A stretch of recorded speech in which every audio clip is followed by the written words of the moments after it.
Kita bersuka cita sebab Tuhan kita dahsyat. Haleluya. Mari kita beri kemuliaan buat Tuhan kita yang hidup. Haleluya. Puji nama Tuhan. Kita boleh ada itu semuanya karena anugerah Tuhan. Amin. Bahkan besok adalah hari ulang tahun Indonesia. Kita sangat antusias sebab Indonesia dapat masuk di usia 75. Itu juga semuanya karena kemurahan daripada Tuhan. Baik saudara, kita akan mulaikan ibadah. Sebelumnya biar kita boleh satu dalam doa. Kita tundukkan kepala, kita berdoa. Terima kasih ya Tuhanku atas penyertaan-Mu sempurna di dalam kehidupan kami ya Bapa. Kami dapat merasakan Tuhan kasih-Mu, lawatan-Mu yang luar biasa ya Tuhanku. Jika sampai saat hari ini kami masih dapat beribadah, dapat berkumpul bersama keluarga, dapat beraktivitas, itu semuanya karena Engkau mengasihi kami ya Bapa. Terima kasih untuk kemurahan yang luar biasa dalam kehidupan kami.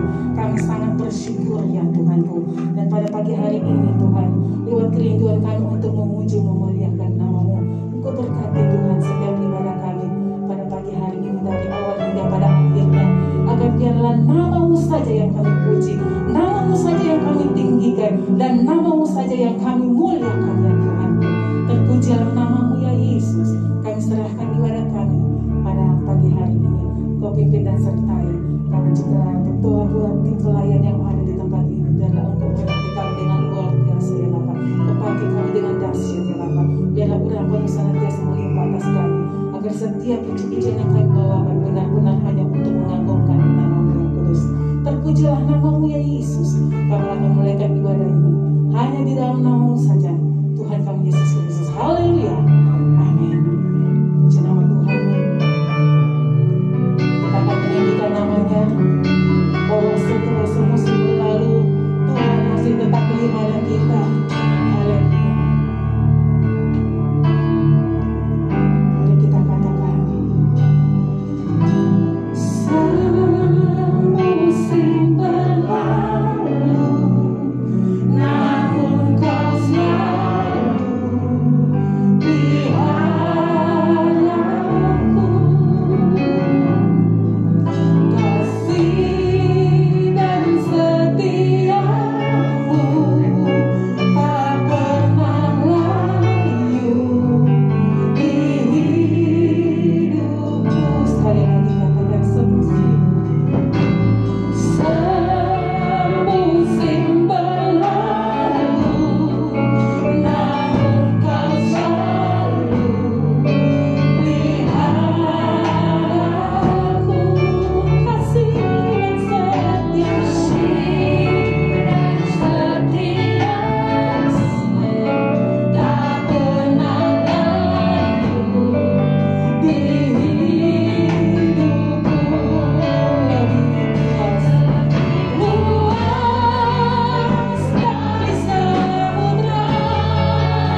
Engkau. Itu bukti kami ingin memuliakan nama-Mu ya Bapa. Kami ingin menyenangkan hati-Mu ya Tuhanku pada pagi hari ini. Dipujilah nama-Mu yang mau bersuka cita. Katakan amin. Beri sorak-sorai lagi Tuhan kita. Amin. Kita akan katakan wajah kita baik dari hari ke hari. Amin. Kita akan menjalankan mengambil Tuhan.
Hari-hari kita Tuhan senantiasa menopang kehidupan kita, amin.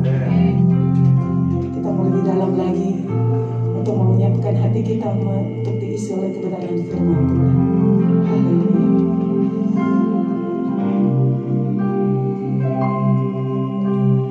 Berada di dalam hadirat-Mu lebih berharga dari seribu hari. Berada di dalam hadirat-Mu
buat Tuhan kita. Haleluya. Kami percaya Tuhan bahwa di dalam Tuhan kita Yesus Kristus ada kekuatan. Di dalam Tuhan kita Yesus Kristus ada kesembuhan. Di dalam Tuhan kita Yesus Kristus ada pemulihan. Di dalam Tuhan kita Yesus Kristus selalu ada jawaban. Ada hal-hal yang luar biasa yang akan Tuhan kerjakan dalam kehidupan keluarga kami, bagi anak-anak kami Tuhan, bagi setiap usaha yang kami kerjakan Tuhan. Kami percaya ketika ada Yesus, maka kami akan melihat jejak kami akan ada jejak yang berbahagia Tuhan. So kami tidak salah langkah, kami tidak salah berjalan. Kami aman di dalam-Mu Tuhan. Kami bersyukur Tuhan. Kami butuh firman yang menuntun langkah kami Tuhan, sehingga kami tidak tersesat di dunia yang semakin jahat ini Tuhan. Di dalam nama Tuhan kami Yesus Kristus, hamba-Mu serahkan pemberitaan firman ini ke dalam tangan Tuhanku yang kuat Yesus Kristus. Biar apa yang Kau ingin bicarakan bagi seluruh sidang jemaat menyatakan itu Tuhan, melalui bibir mulut hamba-Mu Tuhan, dikuduskan di dalam nama Yesus, sehingga semua yang hamba-Mu sampaikan berasal daripada Tuhan dan hanya untuk Tuhan saja segala kemuliaan.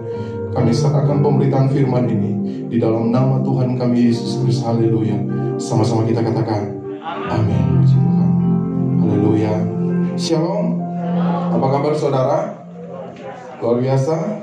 Puji Tuhan, saya senang bisa berjumpa dengan saudara. Saya bersyukur sama Tuhan karena melalui otoritas tempat ini, hamba-hamba Tuhan dan seluruh sidang jemaat, saya masih bisa dipercayakan untuk menyampaikan kebenaran firman Tuhan bagi saudara semua. Dan puji Tuhan, diberikan waktu 20 menit dan saya harus cepat-cepat untuk meringkas khotbah ini, karena khotbah juga dengan masker cukup susah, karena harus hela-hela nafasnya, itu yang agak ribet saudara. Tapi saya bersyukur sama Tuhan ya, apapun yang terjadi, tetap kita, firman Tuhan berkata bahwa hendaklah engkau siap, sedia, baik atau tidak baik waktunya. Haleluya. Puji Tuhan, dan hari ini kita punya tema YS Indonesia berbicara tentang disiplin. Disiplin adalah suatu takaran yang harus dilalui atau dinikmati oleh setiap orang. Ya saudara, adalah suatu takaran yang harus dilalui dan dinikmati oleh setiap orang, agar kita dapat melihat hal-hal baik yang Tuhan janjikan itu tergenapi dalam kehidupan kita. Jadi setiap hal baik dalam firman Tuhan yang Tuhan janjikan ini, Tuhan perlu yang disebut dengan disiplin di dalam kehidupan kita untuk meraih, untuk menggapai, untuk mendapatkan janji-janji Tuhan. Diperlukan yang disebut dengan disiplin. Amin saudara. Begitupun dalam kehidupan kita. Kalau kita ingin berhasil dalam usaha kita, kalau kita ingin berhasil dalam setiap pekerjaan kita, ada yang disebut dengan disiplin yang harus kita taati. Kita ikuti supaya kita bisa berhasil sampai ke puncak yang disebut dengan keberhasilan. Ada 4 hal tentang disiplin yang akan saya bagikan bagi saudara. Yang pertama, untuk dapat meraih janji Tuhan yang besar, maka kita memerlukan disiplin. Disiplin yang pertama itu apa? Untuk dapat meraih janji Tuhan yang besar dalam kehidupan kita, kita memerlukan disiplin. Dan disiplin yang pertama, Yeremia pasal 29 ayat yang ke-11. Kita lihat sama-sama. Yeremia pasal 29 ayat yang ke-11, demikian bunyi firman Tuhan. Sebab aku ini mengetahui rancangan-rancangan apa yang ada padaku mengenai kamu. Firman Tuhan berkata bahwa demikian firman Tuhan, yaitu rancangan damai sejahtera dan bukan rancangan kecelakaan, untuk memberikan kepada saudara dan saya hari depan yang penuh harapan. Firman Tuhan berkata bahwa rancangan-rancangan, di sini aku mengetahui rancangan-rancangan, sudah rancangkan. Bukan baru dikira-kira atau baru mau dibuat, tapi sudah dirancangkan. Waktu saudara hidup di dalam dunia ini, Tuhan sudah punya rancangan yang baik dalam kehidupan saudara, yaitu rancangan damai sejahtera dan bukan rancangan kecelakaan. Rancangan yang memberikan kepada saudara dan saya hari depan yang penuh harapan. Bagaimana supaya kita bisa memperoleh rancangan-rancangan damai sejahtera, rancangan yang membawakan kepada kita hari depan yang penuh harapan dan bukan rancangan kecelakaan? Yosua pasal 1 ayat yang ke-8. Di sini dikatakan begini.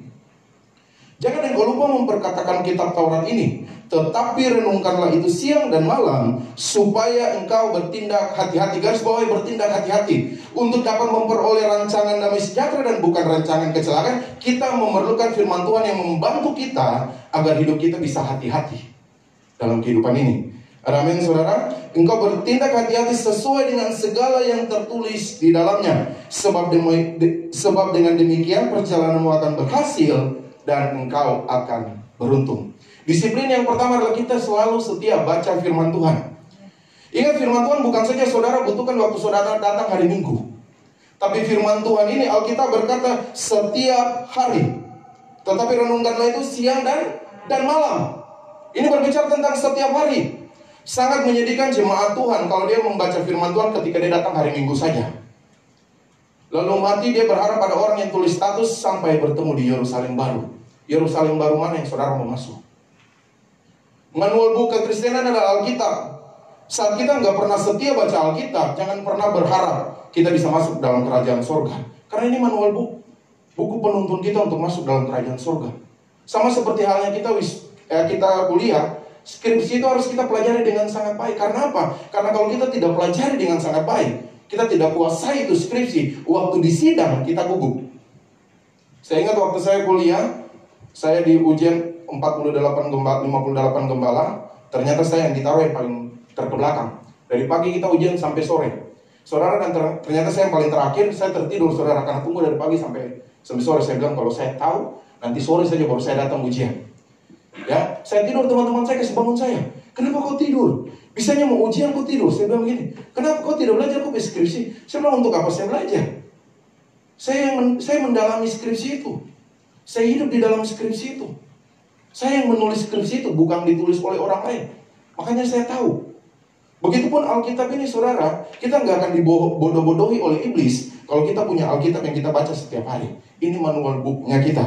Makanya Mazmur 119 ayat 105 dikatakan, firman itu pelita bagi kakiku dan terang bagi jalan-jalanku. Saudara-saudara harus punya kerinduan untuk suka membaca firman Tuhan.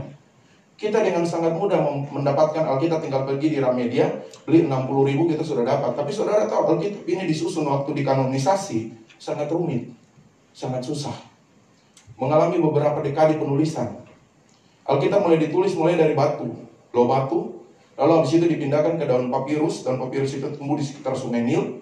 Itu seperti pohon yang batangnya panjang, lalu batangnya itu yang dihancurkan, dibuat jadi kertas. Dilihat tidak efisien karena mudah rusak, sehingga Alkitab mulai ditulis, disalin di kulit-kulit binatang. Dilihat lagi karena kualitas dari kulit binatang ini tidak bisa tahan lama, sehingga masuk lagi dalam pencetakan di kertas seperti ini, saudara. Panjang perjalanan Alkitab. Bahkan kalau saudara mempelajari tentang kitab Wahyu saja, tidak usah saya kupas semua kitab, saudara, bagaimana mereka menuliskan kitab ini. Untuk Wahyu, waktu saya renungkan kitab Wahyu ditulis, saudara, waktu itu Yohanes ada di Pulau Patmos, setengah mati, antara hidup atau mati. Karena dia habis digoreng, saudara, lalu dibuang di Pulau Patmos. Ketika dibuang di Pulau Patmos, dia menuliskan kitab Wahyu. Saudara tahu, dia tulis di kulit binatang, lalu dia isi di dalam botol, lalu dia hanyutkan di laut mati. Bayangkan waktu itu Tuhan membuka segala cara supaya kitab yang ditulis oleh Yohanes ini dapat ditemukan. Begitu susahnya ini Alkitab ditemukan. Sudah begitu susah, begitu rumit, bahkan harus perjuangan. Rasul-rasul semua mati dengan mati syahid, saudara, mati yang tidak layak, saudara, untuk seorang hamba Tuhan. Tidak harus mereka mati seperti itu, tapi mereka mati supaya Injil ini dapat disempurnakan, ditulis dengan baik. Lantas perjuangan mereka begitu kuat untuk Injil ini ditulis supaya saudara punya hidup bertindak hati-hati. Kita tidak pernah baca. Bahkan ada kekristenan yang nggak punya Alkitab. Saudara, saya rasa berdosa ketika saya bisa beli HP mahal. Saya bisa beli barang sesuatu yang mahal. Lalu Alkitab saya cuma beli 60.000. Bahkan saya jarak untuk anak-anak muda saya, untuk jemaat, jangan pernah mau Alkitab gratis. Jangan. Saudara, untuk Alkitab saya saja saya beli 1,5 juta untuk ini. Karena saya rasa, saya beli HP bisa mahal. Masa untuk Alkitab saya beli harga 60.000. Ini secara pembawaan diri. Saya tidak tuntut saudara harus beli seperti saya. Tapi kalau kamu menghargai Tuhanmu, karena di sini lengkap, saudara, cukup sangat lengkap, karena di sini ditulis semua tentang sejarah-sejarahnya. Dan saya suka Alkitab ini, karena saya banyak belajar juga dari sini, saudara. Dan puji Tuhan, saudara, ketika saudara rajin membaca firman Tuhan, saudara akan lihat bahwa jalan apa yang harus saudara tempuh dalam kehidupan ini. Disiplin yang pertama, suka membaca firman Tuhan. Amin, saudara. Surgamu, surgamu. Surgamu bukan surgaku. Nerakamu, nerakamu. Dan nerakamu bukan nerakaku. Yang penting kami hamba Tuhan, kami sudah sampaikan. Terserah saudara. Mau atau tidak, neraka, nerakamu, surga, surgamu. Bukan surgaku dan juga bukan nerakaku. Jangan terlalu berpikir untuk hidup selalu dalam dunia ini. Kalau surga dan neraka cuma cerita dongeng, tidak perlu manusia mati. Gak perlu. Tapi kita mati supaya kita tahu kemana kita akan pergi. Oleh sebab itu selama kamu hidup, setialah belajar firman Tuhan. Baca itu setiap hari. Ya, baca itu. Jangan baca supaya jadi kaya, saudara. Tapi baca karena kita tahu suatu saat kita akan mati. Dan firman Tuhan ini, Tuhan akan tanya gini, skripsi kamu sudah selesai belum? Dari Kejadian sampai Wahyu. 39 perjanjian lama, 27 perjanjian baru. Ditulis dengan 3 bahasa. Bahasa Ibrani, bahasa Aram, dan bahasa Yunani. Khusus untuk kitab Daniel itu ditulis dengan bahasa Aram. Karena saat zaman Babilonia itu, bahasa Aram itu menjadi bahasa dunia. Ya, saudara, sehingga kitab Daniel ditulis dengan bahasa Aram. Kita harus kuasai sejarah-sejarah Alkitab. Itu tandanya kekristenan yang bertumbuh. Kalau dalam dunia bisnis, kamu nggak pelajari asal-usul bisnismu itu, runtuh. Makanya untuk kekristenan pun kita harus pelajari tentang dasar kekristenan, yaitu Alkitab dengan baik. Yang kedua adalah waktu. Matius pasal 26 ayat 40 dikatakan begini. Setelah itu ia kembali kepada murid-muridnya dan mendapati mereka sedang tidur. Dan ia berkata kepada Petrus, tidakkah kamu sanggup berjaga-jaga dengan aku 1 jam?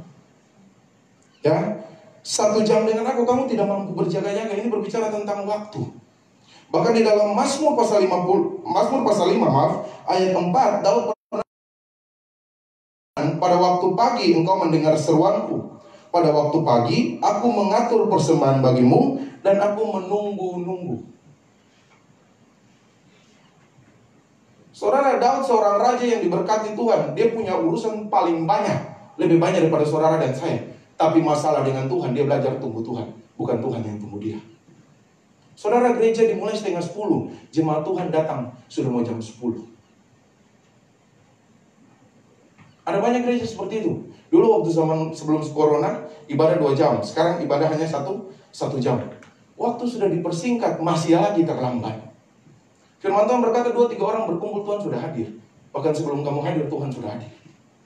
Tapi Daud bilang begini, aku yang mau tunggu Tuhan, jangan Tuhan yang tunggu aku. Orang kaya yang merendahkan diri. Kita belum jadi kaya seperti Daud, so bikin diri. Haleluya. Tapi jemaat Tuhan di tempat ini tidak. Kita yang tunggu-tunggu Tuhan. Amin. Disiplin dengan waktu dalam hidupmu. Efesus pasal 5 ayat 15-17. Karena itu, perhatikanlah dengan seksama bagaimana kamu hidup. Janganlah seperti orang bebal, tetapi seperti orang arif. Dan pergunakanlah waktu yang ada, karena hari-hari ini adalah jahat. Sebab itu jangan kamu bodoh, tetapi usahakanlah supaya kamu mengerti kehendak Tuhan. Ini waktu-waktu yang jahat, saudara. Firman Tuhan berkata akan datang masa-masa yang sukar. Corona ini saya bilang sama jemaat cuma 2 hal. Yang pertama, jemaat akan semakin sungguh-sungguh rindu cari Tuhan.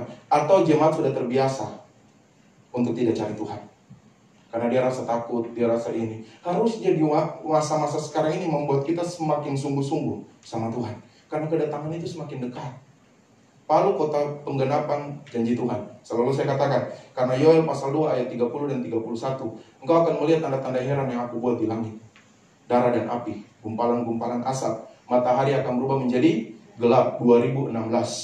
Betul? Palu mengalami matahari total, gerhana total. 2018 bulan berubah menjadi merah darah. Matahari akan berubah menjadi gelap dan bulan akan berubah menjadi merah darah. Saudara, Palu mengalami. Matius berkata bahwa akan terjadi gempa bumi di mana-mana. Palu tidak dengar kabar gempa bumi. Palu mengalami gempa bumi. Tidak cukupkah tanda-tanda itu menyertai untuk membuat kamu semakin sungguh-sungguh sama Tuhan? Ataukah membuat kamu semakin jauh sama Tuhan? Tapi hari ini saya berdoa untuk saudara, supaya di waktu-waktu yang sekarang ini, saudara pakai waktu saudara untuk tetap setia kepada Tuhan. Haleluya. Disiplin yang kedua adalah tentang waktu. Mari berikan waktu yang terbaik. Makanya dikatakan saudara, buat kita supaya kita jangan bodoh, tetapi usahakanlah supaya kamu mengerti kehendak Tuhan. Dan yang ketiga saudara, setiap orang memiliki pergumulan dan pencobaan dalam hidupnya. Dengan disiplin kita dapat menanggung semuanya itu. 1 Korintus 10 ayat 13, disiplin yang ketiga adalah kita dapat menanggung pencobaan yang sedang terjadi dalam kehidupan kita. Dan bagaimana kita bisa menanggung pencobaan yang sedang terjadi dalam kehidupan kita? 1 Korintus pasal 10 ayat 13. Pencobaan-pencobaan yang kamu alami ialah pencobaan-pencobaan biasa yang tidak melebihi kekuatan manusia. Sebab Bapa Yahweh setia, dan karena itu Ia tidak akan membiarkan kamu dicobai melampaui kekuatanmu. Pada waktu kamu dicobai, Ia akan memberikan kepadamu jalan keluar sehingga kamu dapat menanggungnya. Untuk dapat melihat Tuhan memberikan kekuatan dan jalan keluar bagi kita dalam setiap pencobaan yang kita alami dalam kehidupan ini adalah dengan berdoa. Karena di situ dikatakan gini, Matius pasal 26 ayat 41, berjaga-jagalah dan berdoalah supaya kamu jangan jatuh dalam pencobaan. Alkitab berkata supaya kamu tidak jatuh dalam pencobaan, kamu harus berjaga-jaga, kamu harus berdoa. Disiplin yang ketiga, harus suka berdoa dalam kehidupan ini.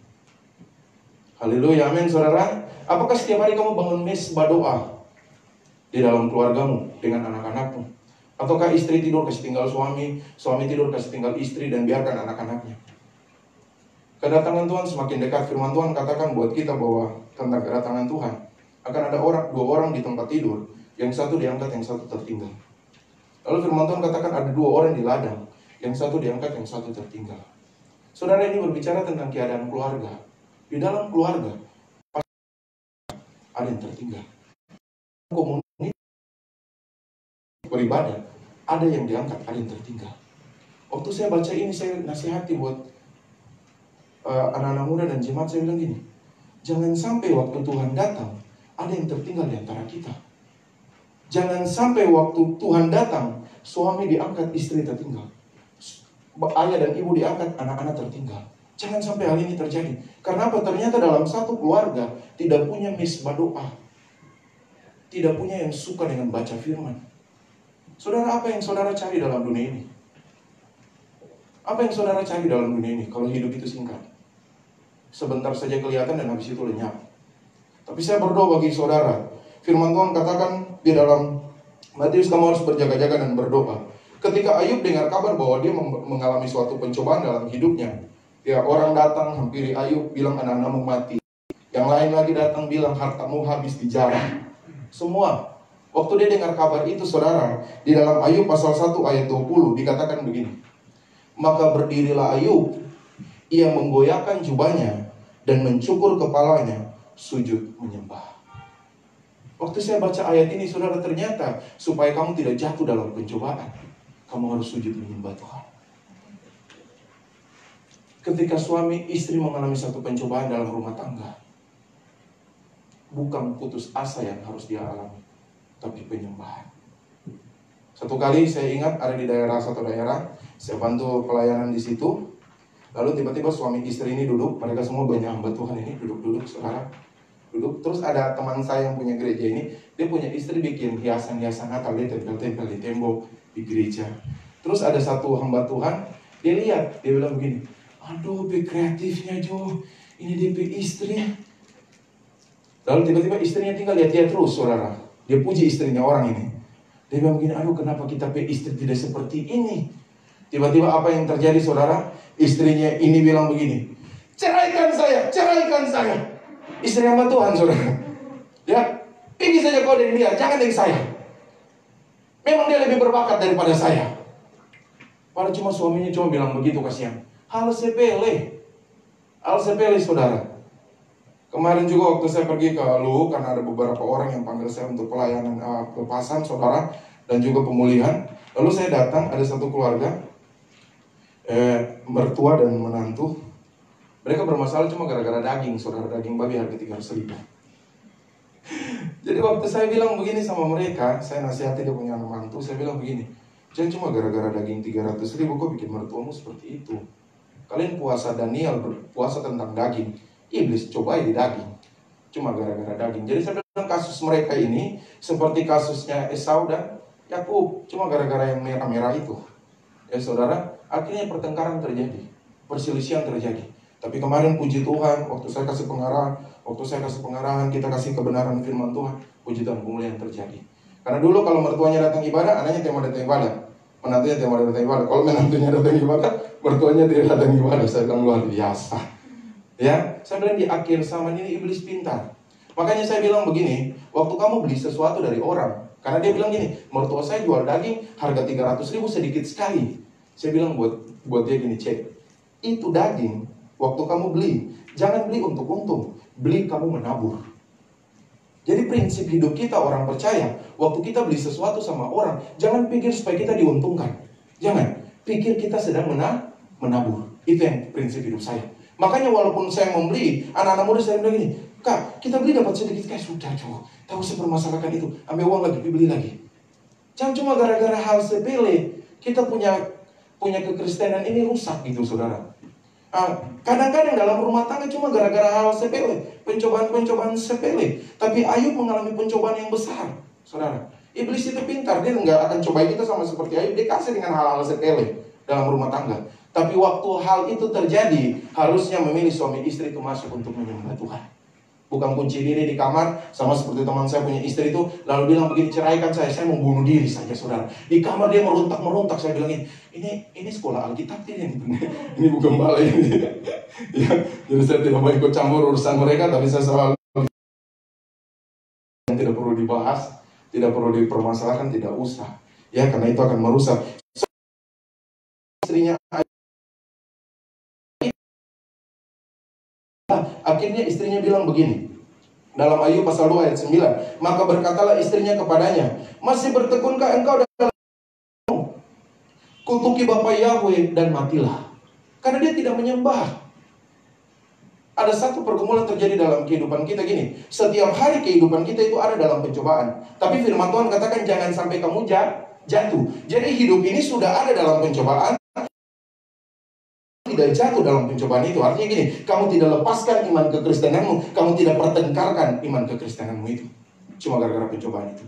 Makanya kamu perlu menyembah. Gini, waktu kamu lakukan itu, saya bilang begini, waktu datang itu, saya bilang sama Cici, waktu datang itu daging, harusnya Cici punya hati gini, puji Tuhan, puji Tuhan. Karena kalau tidak, iblis itu pintar, dia taruh dalam hatimu persemutan, dia taruh dalam pikiranmu itu segala sesuatu yang jahat, supaya kau berpikir, sedikit juga ini daging harga 300.000, cuma sedikit begini. Seperti itu, iblis itu pintar sekali. Makanya waktu datang seperti itu, waktu lihat cuma sedikit, ini saya menabur, ini saya menabur. Harusnya seperti itu. Haleluya, amin saudara. Amin saudara. Dan yang keempat, disiplin yang keempat. Disiplin yang ketiga itu kita berbicara tentang penyembahan dan berdoa. Mari bangun hubungan doa dalam rumah tangga, supaya hal-hal sepele itu dapat diselesaikan karena ada penyembahan. Kalau tidak, pertengkaran terus yang terjadi cuma gara-gara makanan atau doi. Yang keempat, kita masuk di sini tentang kejujuran. Disiplin di dalam kejujuran. Kejujuran seseorang tidak dilihat saat dia berbicara, tetapi saat kita bertindak. Sudahkah kita disiplin dalam kejujuran kita kepada Tuhan? Untuk melihat kejujuran seseorang, lihatlah saat dia menggunakan berkat Tuhan yang diberikan dalam hidupnya. Saudara, untuk dapat melihat saudara jujur atau tidak gampang. Lihat saja bagaimana kamu mengelola. Karena apa? Objek yang dipakai Tuhan cuma satu, tidak yang lain. Cuma Mammon. Di dalam Matius pasal 6 ayat 24, tidak seorang pun dapat mengabdi pada dua Tuhan. Karena jika demikian ia akan membenci seorang dan mengasihi yang lain, atau ia akan setia kepada yang seorang dan tidak mengindahkan yang lain. Kamu tidak dapat mengabdi kepada Bapa Yahweh dan kepada Mammon. Saudara, bayangkan Tuhan membandingkan dirinya dengan Mammon. Mammon ini berbahaya. Kamu harus jujur masalah Mammon. Disiplin dalam kejujuran ini bahaya. Saudara, disiplin yang seringkali membuat kita tidak bisa berdisiplin ini tentang Mammon. Waktu usaha masih kecil setia, disiplin, memberi, jujur. Tapi waktu sudah diberkati melimpah, waktu uang sudah banyak, bisakah kamu disiplin untuk tetap jujur? Ini berat, saudara. Ini tentang Mammon. Makanya firman Tuhan katakan, di mana hartamu berada, di situ hatimu ada. Ingat baik-baik saudara, Mammon, bahkan seorang Salomo yang berhikmat pun bisa tumbang, saudara. Bisa tumbang. Waktu saya baca begini, saya bilang gini, Tuhan bilang tidak ada seorang pun yang berhikmat sama seperti Salomo. Luar biasa hikmat Salomo. Tapi bisanya, di akhir hidup Salomo, dia bangun patung-patung berhala. Dia bangun patung-patung emas. Dia sujud menyembah kepada itu. Dengan apa? Mammon. Orang yang berhikmat saja. Ya saudara, apalagi kita ini yang dilahirkan kurang-kurang hikmat. Kalau tidak jujur masalah Mammon, bahaya, kita tumbang. Makanya Salomo bilang begini dalam hidupnya, jangan biarkan aku kaya supaya aku menyangkal Tuhan, dan jangan biarkan aku miskin supaya aku tidak mengutuki Tuhan dalam hidupku. Doa Bapa kami, berikanlah bagi kami makanan kami secukupnya. Artinya hidup itu cukup. Pastor Haris mau beli mobil 1M, cukup uang. Mau beli rumah 1M, cukup uang. Iya kan? Daripada pas beli 1M masih ada 2M, 3M. Bahaya itu. Ya. Makanya dari kekayaan-kekayaan yang terlalu banyak, akhirnya dia bingung mau koleksi apa. Habis koleksi rumah, koleksi mobil, koleksi istri. Betul tidak? Betul. Karena mamun terlalu banyak. Harusnya ketika kita diberkati Tuhan, kita mulai pikir, ini berkat saya mau pakai untuk apa? Saya bangun rumah-rumah panti-panti asuhan. Saya bangun panti-panti jompo. Saya bangun untuk orang-orang yang susah. Saudara, dalam hidupku saya berdoa gini, Tuhan kalau suatu saat saya diberkati, ini janji saya dengan Tuhan. Tapi saya tetap bergumul, supaya jangan sampai saya menyimpang dari ini. Kalau saya punya berkat Tuhan, kalau saya dipercayakan banyak jemaat dan punya banyak perpuluhan itu saya akan bangun rumah-rumah BTN, saya kasih tinggal orang-orang yang miskin. Daripada nanti saya jatuh koleksi istri. Kenyataannya seperti itu, saudara. Kalau pengusaha koleksi mobil, rumah tidak apa-apa buat saya. Karena panggilan mereka pengusaha. Tapi kalau panggilan kita hamba Tuhan, firman Tuhan katakan hidup harus cukup. Asal ada makanan, pakaian, cukup. Oke lah, sekarang zaman modernisasi, kita membutuhkan kendaraan, boleh cukup. Mobil bisa 1 sampai 2 sampai 3 di garasi rumah kita, nggak apa-apa. Yang penting punya fungsi dengan baik. Betul? Satu mobil ini saya pakai ke sini. Oh, satu mobil ini saya pakai ke daerah pedalaman karena sesuai medan. Oh, satu mobil ini saya pakai untuk jemput-jemput jemaat. Gak apa-apa punya mobil 3, seorang hamba Tuhan. Tapi mobilnya itu punya fungsi untuk kemuliaan nama Tuhan. Bukan dia pakai untuk koleksi kumpul-kumpul yang dia punya teman-teman. Suatu kali saya di Jakarta ada seorang hamba Tuhan, dia pamer dia punya Lamborghini, saudara. Saya dalam hati, buat apa kamu beli Lamborghini, pendeta? Untuk apa? Seorang hamba Tuhan, bahkan Tuhan Yesus bilang untuk meletakkan kepala saja aku tidak punya. Dia Tuhan. Saudara, dia punya pelayanan banyak disukai oleh banyak orang kaya. Tapi dalam kehidupan pelayanannya, semua yang dia dapat, dia pakai untuk penginjilan. Amin, saudara. Haleluya. Saya mau katakan begini buat saudara, untuk tentang menabur. Sudahkah kita disiplin dalam hal jujur, dalam hal persepuluhan?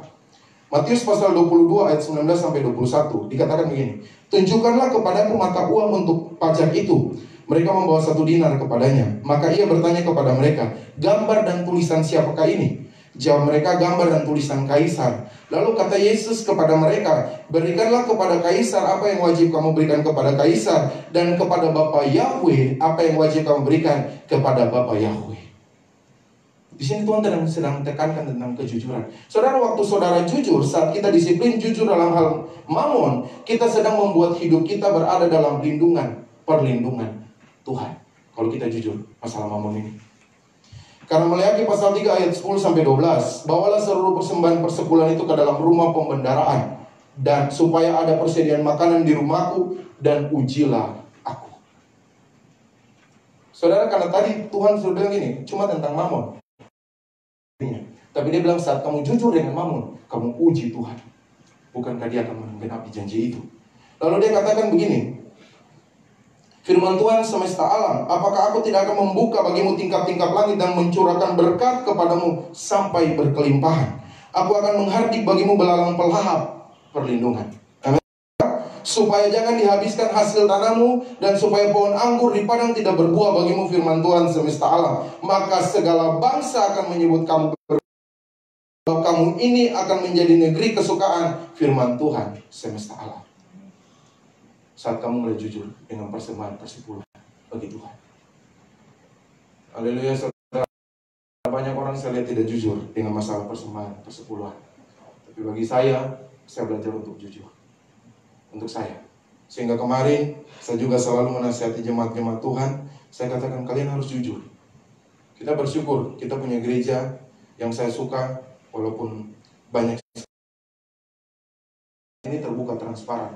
Kita punya gereja itu kita nggak ambil perpuluhan, tapi semua diserahkan ke gereja yang kelola buat kita, supaya kita tidak terjebak dalam hal mamon. Di sini dikatakan begini juga, saudara. Waktu kamu memberi persembahan persepuluhan, kamu tidak sedang gini. Waktu kamu memberi persembahan persepuluhan, saudara, persembahan persepuluhan itu bukan untuk Tuhan, tapi untuk pekerjaan Tuhan yang sedang berada di sini, untuk pemeliharaan sound system, untuk beli AC, beli LCD, untuk keperluan gereja, semua dipakai itu. Ya saudara, itu semua dipakai. Uang yang saudara tabur di gereja. Karena tidak mungkin waktu sound rusak, Lalu Pastor Aris pergi ke Jakarta bilang, saya mau pesan sound ini. Habis dikasih sound, Pastor Aris jabat tangan bilang, terima kasih Tuhan memberkati. Saya percaya Pastor Aris di-thanking keluar dari toko itu. Karena harus dibayar pakai uang. Lalu mau dapat uangnya dari mana kalau jemaat tidak belajar memberi? Amin saudara. Secara jasmani kamu memberi di dunia ini, kamu tabur untuk gereja. Tetapi secara roh, dengar ini baik-baik saudara, secara roh, Matius pasal 6 ayat 19, 20 dan 24 dikatakan gini, jangan kamu mengumpulkan harta di bumi ngengat dan karat merusaknya, dan pencuri membongkar serta mencurinya. Tetapi kumpulkanlah bagimu harta di sorga ngengat dan karat tidak merusak, dan pencuri tidak membongkar serta mencurinya. Amin saudara. Pencuri tidak apa? Mencuri serta membongkarnya. Jadi waktu saat saudara memberikan persembahan persepuluhan atau persembahan kasih, pembangunan, saudara sedang menabung di dalam kerajaan surga. Itu yang sedang saudara lakukan dalam alam roh. Makanya waktu saudara mati, kembali masuk surga, saudara lihat rumah saudara itu terbangun dengan baik. Karena apa? Saudara sudah investasi dulu. Berharap masuk surga dapat investasi, tapi nggak pernah investasi di bumi, kan nggak masuk akal saudara. Saya ingat satu kali saya melayani di mama saya ini, untuk menutup akhir khotbah saya punya anak satu rohani, masih kecil, namanya Victor saudara. Dia nggak lulus SD, karena orang tuanya miskin, papa mamanya itu cuma kerja di kebun. Terus ini anak saudara, dia sering kumpul batu di sungai. Dia jual di mobil-mobil truk. Satu kali, waktu saya dipercayakan untuk jadi gembala di situ, karena gembala saya sakit keras, dia harus kembali ke Solo. Dan dia percayakan saya untuk menjadi gembala pengganti saudara. Tiba-tiba anak ini dia kumpul batu di sungai, lalu dia jual. Waktu dia jual, ternyata dia dapat uang 100.000 saudara. Waktu dia dapat uang 100.000, dia kasih 50.000 buat mamanya.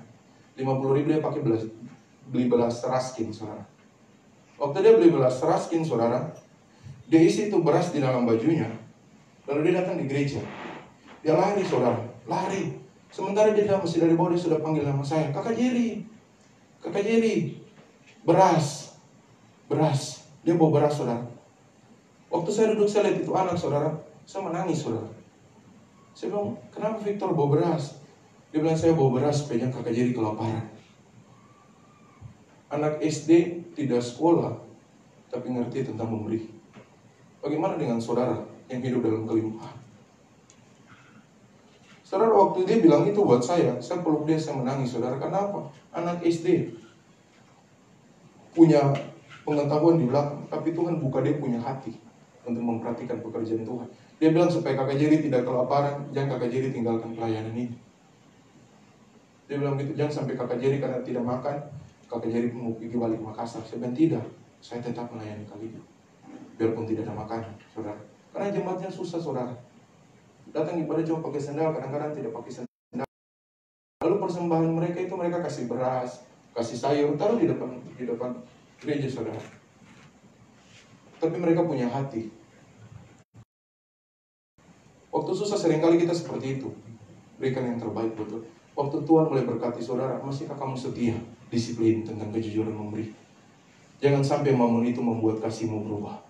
Amin saudara. Justru semakin banyak diberkati, semakin banyaklah menabur untuk pekerjaan Tuhan. Puji Tuhan, Tuhan memberkati kita semua. Saya undang pemain musik. Haleluya.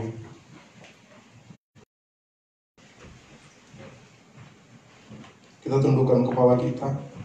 Kita renungkan kebenaran firman Tuhan ini saudara. Buat apa yang telah Tuhan kerjakan dalam kehidupan kita. Kita harus betul-betul merdeka. Di dalam setiap kehidupan kita, kita betul-betul disiplin untuk memperoleh kemerdekaan itu. Kita tahu bahwa Tuhan telah memerdekakan kita. Dan kedisiplinan itulah yang membawa kita masuk ke dalam kerajaan surga. Disiplin untuk setia membaca firman Tuhan dalam kehidupan keluargamu. Disiplin untuk punya waktu, berikan waktu yang terbaik bagi Tuhan dalam hidupmu.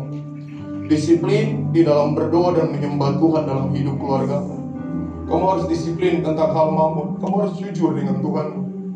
Sebab ketika kamu tidak jujur, kamu akan jatuh dalam berbagai pencobaan. Dan pencobaan itu akan membuat kamu semakin jauh. Salomo pernah berkata, semua usaha dalam dunia ini adalah usaha mencari angin. Dia sadar bahwa kekayaan itu membuat dia jauh daripada Tuhan. Tapi ketika saudara diberkati pagi hari ini, harusnya saudara pakai itu untuk memuliakan Tuhan. Mari mulai berpikir tentang sorga, investasi kerajaan sorga. Mari arahkan pikiranmu untuk tidak memikirkan tentang apa yang ada dalam dunia ini. Yang penting hidupmu cukup, itu sudah luar biasa dalam hidup. Yang penting kau punya nafas hidup, kekuatan dan kesehatan yang baik dalam hidup ini, itu sudah cukup, saudara. Terima kasih Tuhan. Terima kasih. Syukur untuk setiap rencanamu. Kau rancangkan kami, rencanamu yang mulia dalam kehidupan kami, Yesus. Dalam satu tubuh kami bersatu menjadi duta kerajaan-Mu. Katakan, ucapkan berkat, ucapkan berkat atas Indonesia. Biar kemuliaan Tuhan akan nyata. Katakan, bagi bangsa ini, bagi bangsa ini kami berdiri karena doa kami kepadamu.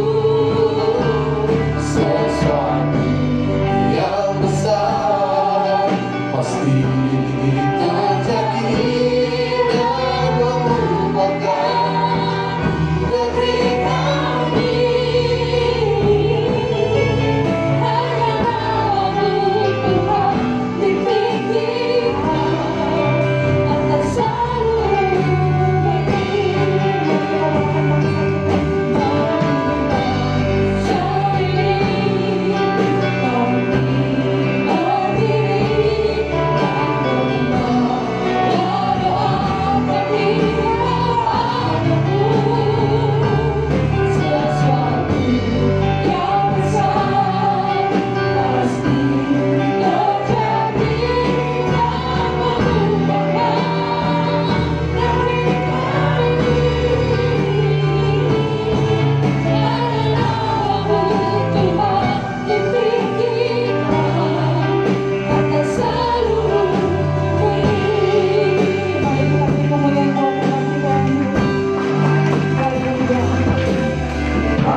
Indonesia dengan ini menyatakan kemerdekaan Indonesia. Hal-hal yang mengenai pemindahan kekuasaan dan lain-lain diselenggarakan dengan cara saksama dan dalam tempo yang sesingkat-singkatnya.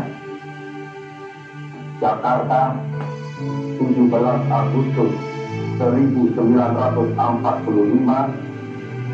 atas nama bangsa Indonesia, Soekarno Hatta.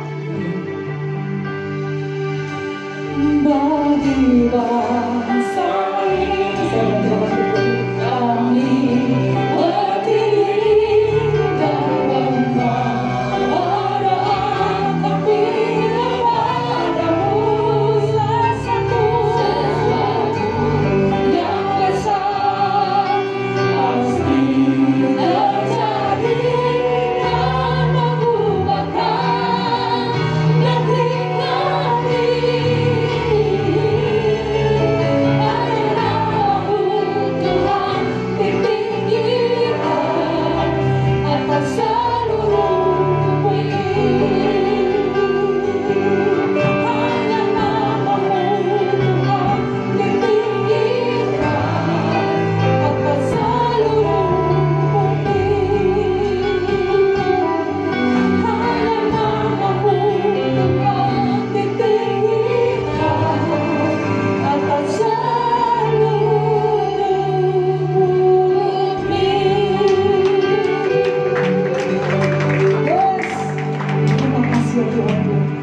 Membuat kami bangsa Indonesia berdiri teguh, sebab kami adalah umat-umat-Mu yang selalu mengandalkan Engkau dalam kehidupan kami. Besok adalah hari ulang tahun Indonesia, Bapa. Biarlah berkat-Mu tercurah atas kami, Bapa. Pemulihan-Mu terjadi atas Indonesia, ya Tuhanku, sehingga kami boleh bebas dari segala permasalahan dalam negara kami Indonesia ya Bapak. Dan kami dapat kembali kepadamu ya Tuhanku, untuk menomorsatukan Engkau ya Bapak, untuk taat kepadamu, untuk tetap disiplin di hadapan-Mu ya Tuhanku, dan menyerahkan waktu-waktu kami untuk bersekutu bersamamu. Terima kasih ya Tuhanku, untuk pada siang hari ini Engkau memberkati Pastor J. Dalam urapan-Mu yang baru, Engkau limpahkan atasnya Bapak. Di dalam usianya yang muda, biarlah dia terus ya Bapak menyampaikan kebenaran firman-Mu, menyingkapkan kebenaran firman-Mu, sehingga yang buta dapat melihat, yang tuli dapat mendengar bahwa benar Engkau adalah Tuhan kami, Yesus Kristus. Terpujilah nama-Mu ya Tuhanku. Sebentar umat-Mu akan memberikan korban persembahan dari tempat-Mu yang maha kudus. Engkau memberkati ya Bapak. Seberapa kami akan memberi, kami tahu semuanya itu berasal daripada-Mu. Terpujilah nama-Mu ya Yesus. Kami akan melakukannya hanya di dalam nama-Mu saja, Tuhan kami Yesus Kristus. Haleluya. Amin. Puji nama Tuhan, silakan duduk saja.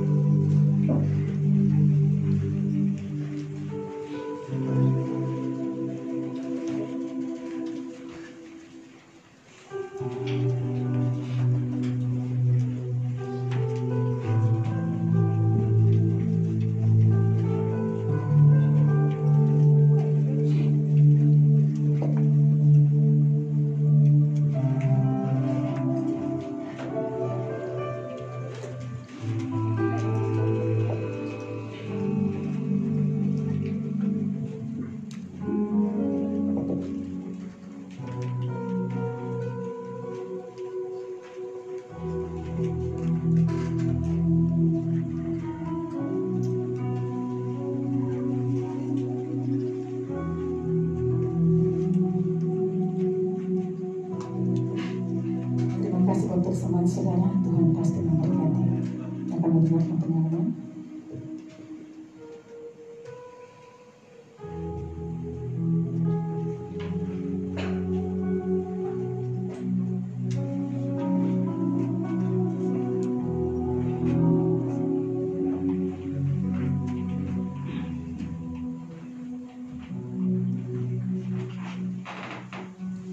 Ya, Bapak Saudara, untuk kegiatan kita masih kita di ibadah raya saja, dan setiap hari Minggu setengah 10 pagi. Jadi kami berharap karena ibadah ini hanya 1 jam tadi, kita sudah mendengarkan firman Tuhan tadi, supaya kita lebih disiplin di dalam waktu, kita beri yang terbaik pada Tuhan selama 1 jam. Baik, untuk hari ini kita ada mendoakan saudara kita yang berulang tahun di bulan Agustus.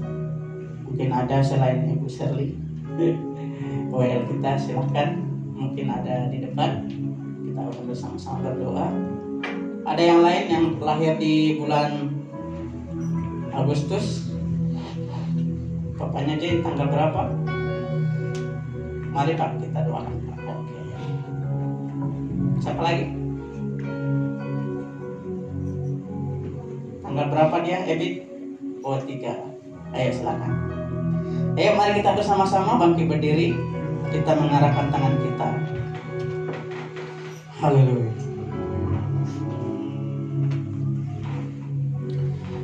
Kayak bersyukur Tuhan buat hari ini, khususnya bulan ini Tuhan, Engkau sudah menyertai saudara kami yang ada di depan ini. Untuk papanya Jane Tuhan, Ibu Shirley, Ebit, kami percaya ini adalah anugerah. Biarlah melalui spirit kemerdekaan yang Tuhan anugerahkan kepada bangsa kami, itu juga menjadi milik bagian mereka Tuhan. Mereka selalu bersemangat, mereka selalu berkemenangan di dalam menghadapi setiap persoalan-persoalan Tuhan. Kami percaya Engkau memberikan kemenangan di dalam ekonomi, Engkau memberikan kemenangan di dalam keluarga, di dalam nama Tuhan Yesus Kristus. Kami percaya kalau tahun-tahun sebelumnya Tuhan sudah menyertai, kami percaya tahun-tahun berikutnya Tuhan Yesus terus menyertai. Terima kasih Tuhan Yesus, terpujilah nama-Mu. Kami serahkan saudara kami ini ke dalam tangan, dalam nama Bapa Yahweh, dalam nama Tuhan Yesus, serta tuntunan Roh Kudus. Yang percaya sama-sama katakan amin. Tetap berdiri, kita akan mengakhiri ibadah kita. Selamat ulang tahun, Tuhan Yesus memberkati. Haleluya.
kasih Tuhan Yesus. Engkau yang luar biasa, yang menyertai setiap jemaat-Mu yang ada di tempat ini. Setiap yang melayani-Mu pada hari ini Tuhan, kami percaya Engkau memberkati usaha pekerjaannya, berkati kesehatannya. Terima kasih Tuhan Yesus. Berkati jemaat-Mu yang lemah Engkau kuatkan Tuhan, yang sakit Engkau sembuhkan. Terima kasih Tuhan Yesus. Berkati usaha pekerjaannya, berkati anak-anaknya. Terima kasih Tuhan, terima kasih atas setiap kebaikan-Mu. Saudaraku, angkatlah tanganmu. Bapak Yahweh memberkati engkau pada saat engkau masuk di tempat ini, memberkati kesehatanmu, memberkati usaha pekerjaanmu, memberkati anak-anakmu. Terima kasih Tuhan, kami percaya kami telah diberkati di dalam nama Tuhan Yesus. Yang percaya katakan amin. Terima kasih Tuhan Yesus.